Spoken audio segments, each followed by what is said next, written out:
मुगल पहली बार साल 1226 में भारत आए, लेकिन इससे पहले किस देश में रहते थे? मुगल साम्राज्य, मुगल एम्पायर के तहत मुसलमानों ने भारत पर करीब 300 साल तक शासन किया। मुगलों का शासन 1526 से शुरू होकर करीब 1857 में समाप्त हो जाता है।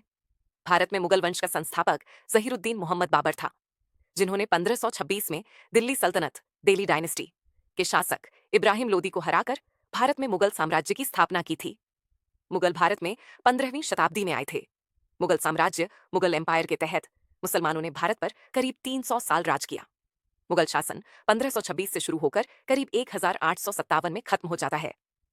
भारत में मुगल वंश का संस्थापक बाबर था, जिसने साल 1526 में दिल्ली के सिंहासन पर काबिज इब्राहिम लोदी को हराकर भारत में मुगल साम्राज्य की नींव रखी थी।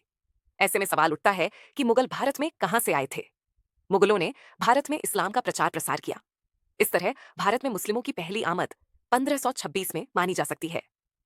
इसी कड़ी में यह सवाल आता है कि मुसलमान भारत में आने से पहले कहां रहते थे? बाबर पिता की ओर से तैमूर और माता की ओर से चंगेज खान का वंशज था। बाबर जब 12 साल का था, तब वो तुर्किस्तान में फरगना राज्य का शासक बना, जिसके बाद वह अपदस्थ होकर अफगानिस्तान चला गया और फिर भारत आया।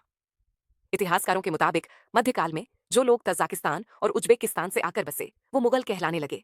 इनमें सबसे खूंखार और दिलचस्प बाबर था, जिसकी बहन ने भाई बाबर की लाइफ सेट करने के लिए दूसरे शासक के हरम में रहना कबूल कर लिया था।